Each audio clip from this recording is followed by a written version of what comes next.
which is this piece, which was my last piece that I made for the show, which was, it didn't start off as being, I didn't intend it to be a diptych, but it took me so long to get to the subject matter that it turned into a diptych. So this originally was going to be about this film that I saw. It's called Tokyo Olympiad, which is a film about the 1964 Tokyo Olympics by this director Kan Ichikawa. It's this really, really beautiful movie. And it's a very unusual way of filming the Olympics. He cuts out a lot of events, and there's not a great deal of voiceover. Like when we looked at modern day, like now, I mean, we just got through with the Olympics. There are constantly these voiceover things. And so in trying to figure out how to speak about this film, I started talking about, in the piece, about certain images that I thought that had a significant amount of poetry to them, and then how this was different from others. I'm a big sports fan, so other sporting events that I would usually see. So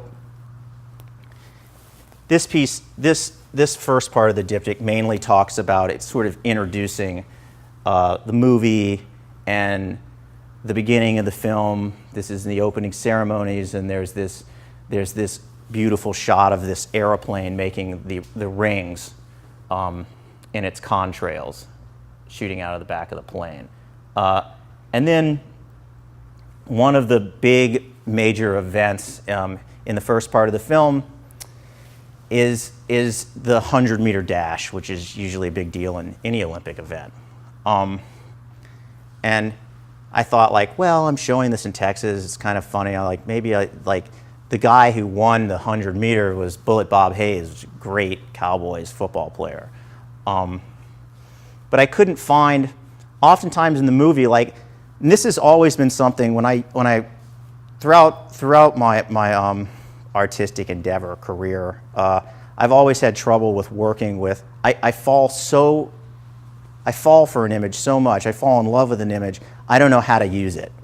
So a lot of these things have been clipped or altered so that I can kind of, in the same way that Leger poster was altered, so that I can move with them. So, like, there's an image in the 100 meters. There was a photo finish for second and third, and I don't know why this is. Like, now that we have this incredible technology, photo finishes they're still photographed the same. They're this kind of, like, you'll see the person like pushing across, and then their body is kind of stretched or abstracted.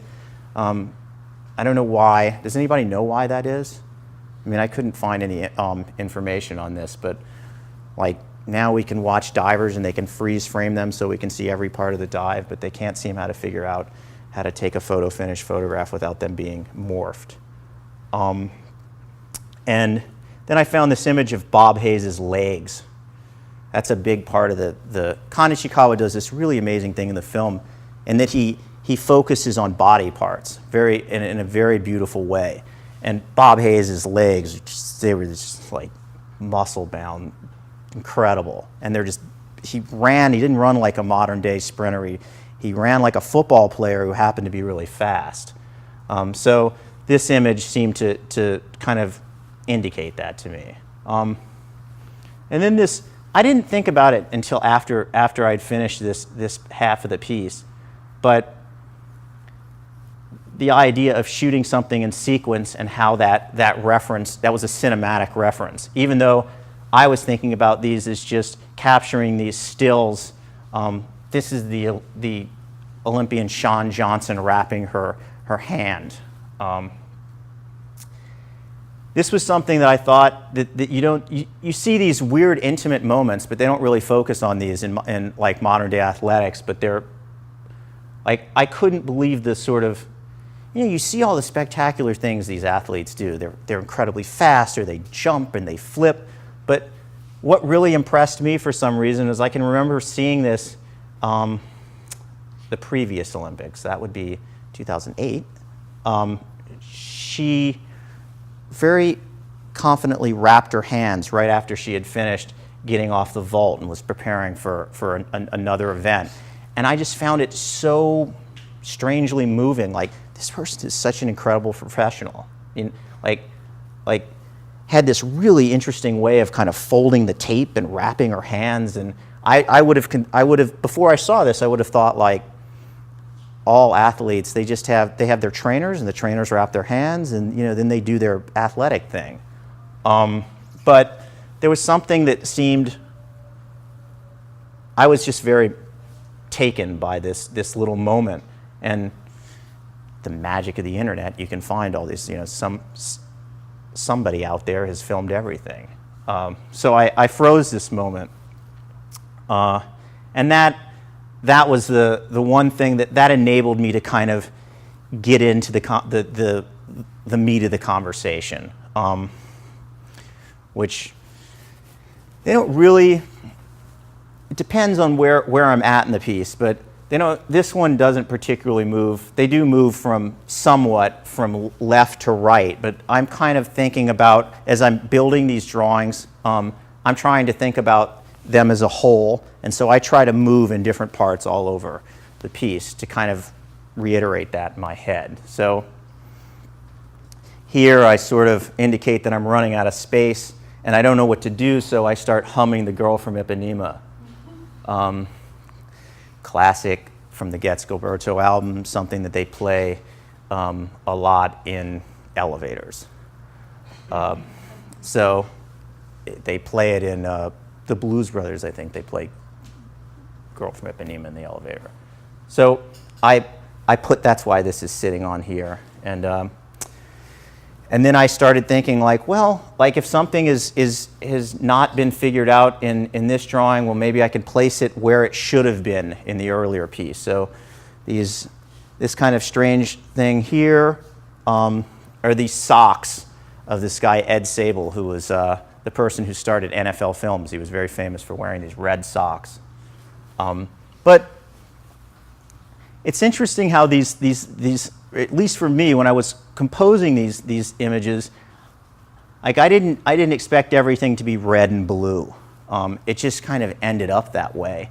And this bar here and this line here just seemed to, I think when these things are in your head, I mean, I didn't tell Ed Sable, obviously, when he started his career in the late 60s, to start wearing red socks. It just so happens that he did wear red socks, and I was on to something. So this kind of red bar here, it just seemed to be, I don't know, synchronicity or something nice happened.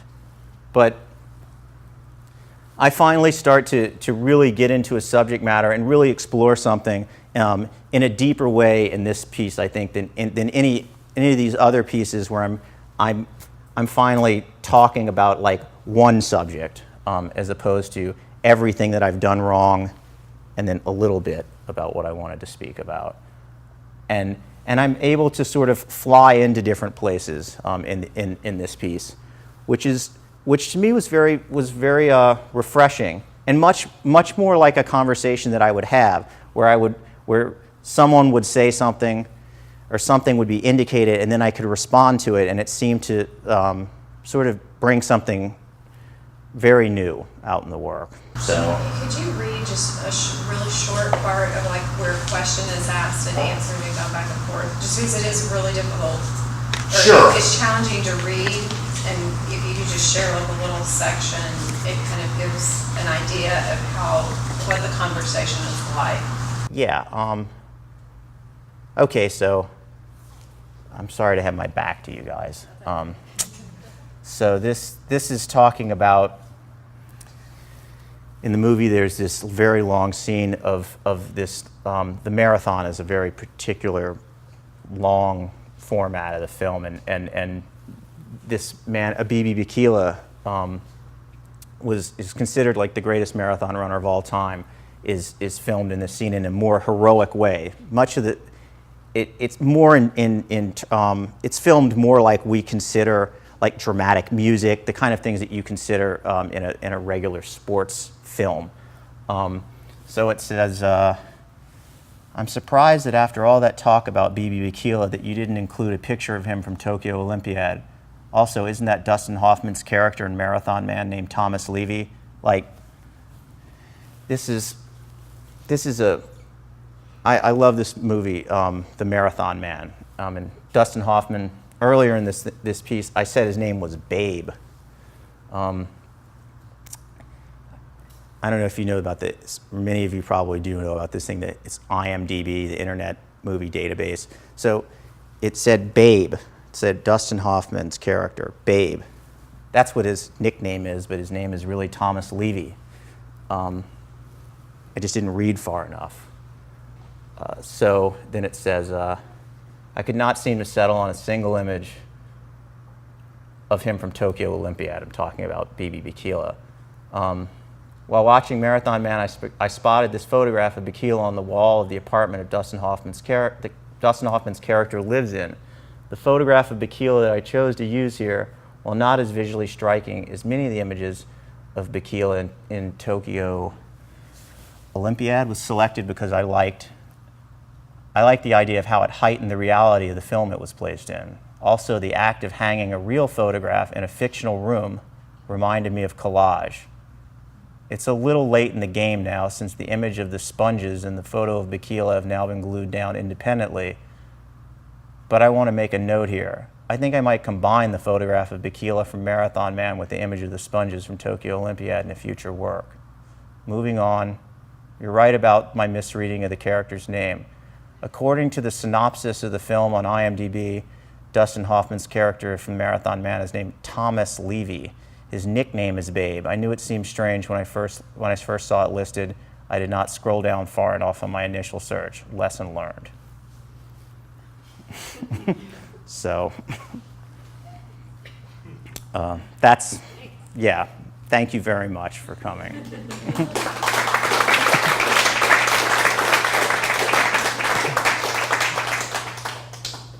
Any questions? So you talk about photoshopping this tiny little image. Was it that small when you were photoshopping it, or did you have Yeah, that's a good question. So I think earlier it wasn't a great image that I was photoshopping it from. So I kept it small so it wouldn't become too like it was a kind of lame JPEG. But one thing that I hadn't quite gotten the sort of moxie up enough, or like guts. Like I was photoshopping these little things and I was keeping them fairly small. So you're looking at something on your screen as small as this image, and photoshopping it. Well, no. Like I'm blowing it up and then photoshopping it and then shrinking it down because it's not a really, it's like a TIFF image or a JPEG image. So it looks better when it's small. Right. So it looks clean when it's small. But I also but like in this image, when I took the photograph of the sponges from this is in the marathon scene. Something odd that the director focuses on. Ichikawa focuses on these sponges and which is, I don't know, it's like an intimate moment that you wouldn't normally see in a sports film, and he spends a lot of time on this thing. But that was like when I blew this photograph up and when I made this collage and blew it up, that was like a real, it's like, wow, well, I guess I can blow these things up. You know, they are going to print out. And that brought a new set of problems, you know, and a new possibility. Like, okay, so now that I've introduced that, like now I need to use a bigger photograph, you know, see how that's going to print. But that's a good question, because I was kind of sticking to this sort of wallet-sized photograph for most of my pieces. So it sounds like a lot of your sort of the resistance you get, your reaction to things, the commentary on what the work is, relies on your interest in sort of these images, or these beautiful moments in images. I'm curious what your relationship is to how these are made and look as images in themselves, because they're kind of this meandering commentary about these other things. Are you concerned about what they look like, or more concerned about sort of your mind traveling around all this information and bringing it out? I'm in one of the pieces it states like, am I drawing or writing, like in this piece, and that's where, and you know, that piece has no pictorial image in it, and I think as these things moved further, I started asking that question, like, and I am concerned with how it looks, like I am concerned with the visual impact of it, because it is a drawing, though. But it's organically developing too, or is there a lot of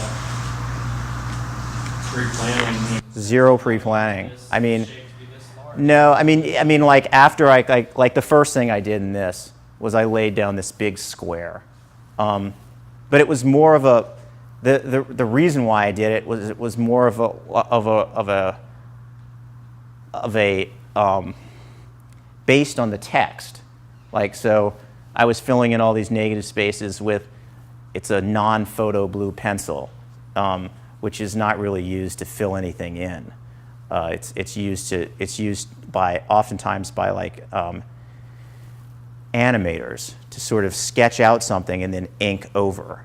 And so I didn't think it was effective in these small spaces, so I made this minimal square to see if it would be more effective, so the medium was more clearly stated as like, okay, so this thing's not an opaque medium, and now you can see that very clearly. So that was a visual decision.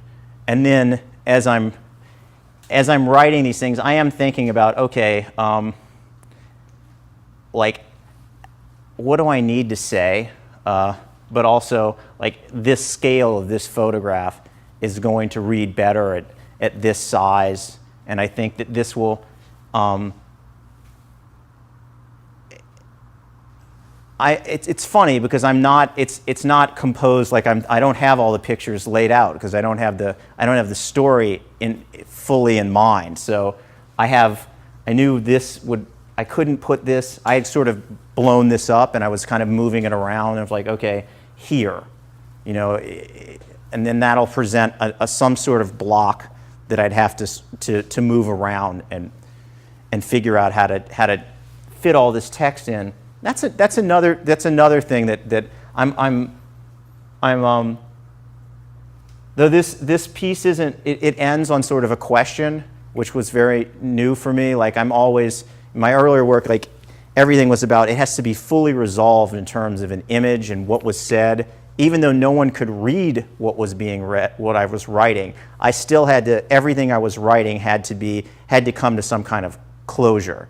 In this case, it just made pictorial sense to close it here and then have this larger gap of space here to finish off the piece. So yeah, I think that, but I'm sort of grappling with those two things, because sometimes I think when I'm writing these, like, maybe this would be better in a book format, you know, on a certain level.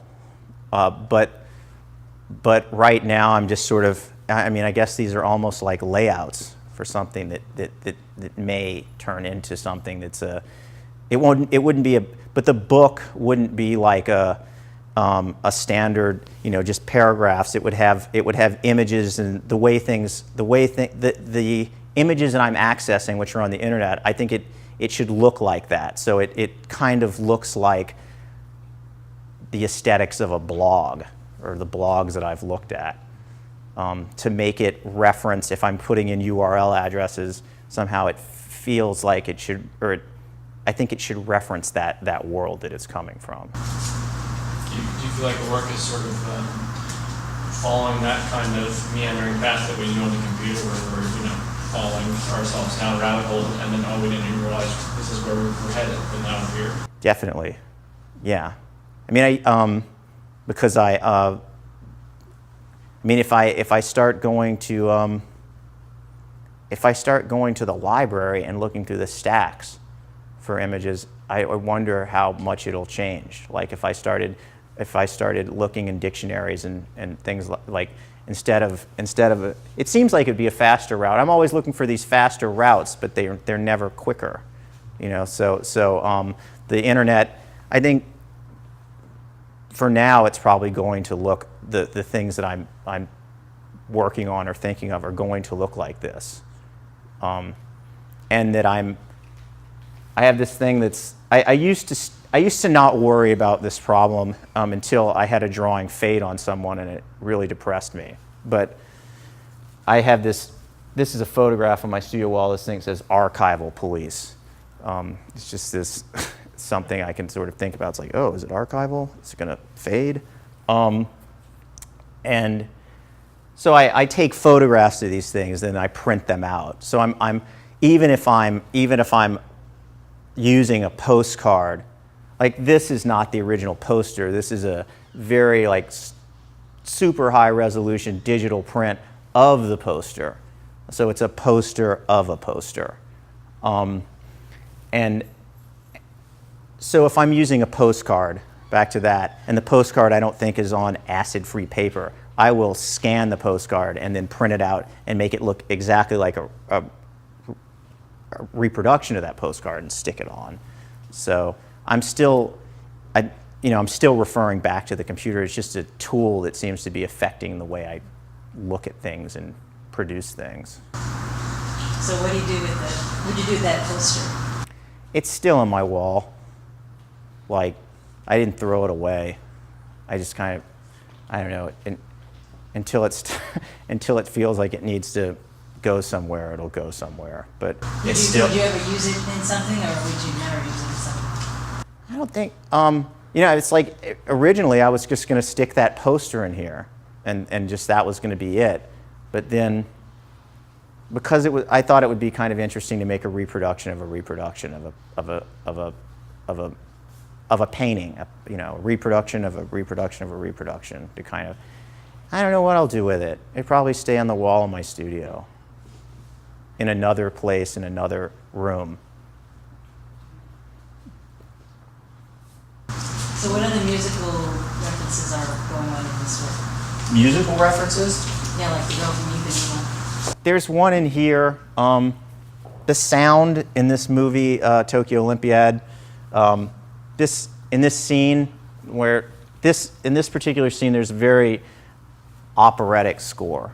In the scene where the 100-meter dash takes place, the text, that's another thing about this. The only voiceover text is very poetic in this movie. It's in Japanese, but I'm using the translation. And it says something like, the runners at the 100-meter dash, all they can hear is the sound of the flags in the stadium. And so I found this. This is a still image of the flags surrounding the Olympic Stadium in Tokyo. But I couldn't figure out a way to. It's like, how do I make this image reference the sound of these things? So this is a picture. This tiny picture here is of Charlie Mingus, the great bassist, and this is on the cover of an album called Money Jungle, and his bass line in this song called Fluet Africain, it has this burbling sound that sounds exactly like the sound of the metal snaps of these flags tapping against the poles. So I just put him on there, and whether it's apparent or not, you can see a guy with a bass, and it's tiny. It's probably too tiny. I don't know, but I explain it in 2-point text here. It says that's Max Roach's ear, and I figured because there was an ear in there, and that you're listening, and then I was listening to it, that there might be some way of that it's accessible in a way.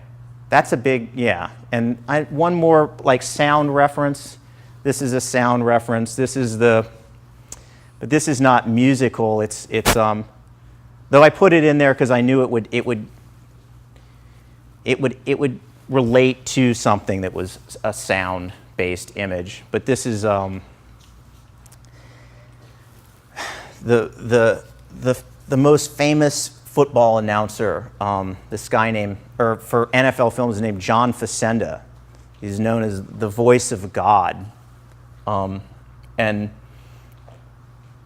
this is a picture of John Facenda's voice being recorded in the studio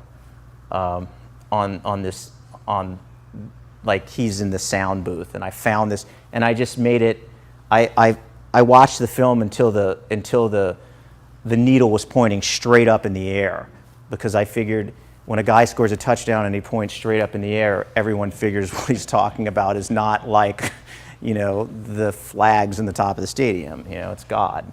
So that's why it's like the voice of God. Yeah, Yes. I noticed something like this, for instance, where you have a lot of pieces, where you couldn't just type it out on a computer, and you photographed it instead. But it doesn't look like it was cut and paste. And how do you get, it's almost like it's a cut and paste thing, I don't know how you get the little pieces on there, like this here and then sideways or that little bit. How do you manage to, do Photoshop that? Or? No. It's a small piece of paper. So I just turn it.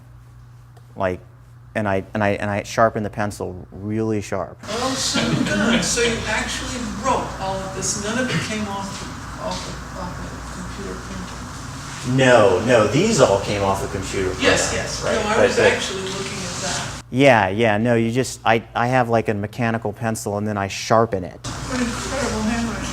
Oh, thank you. Oh, that's great. That's great. Very interesting. Thank you. Matthew, thank you. Thank you so much. Welcome to visit.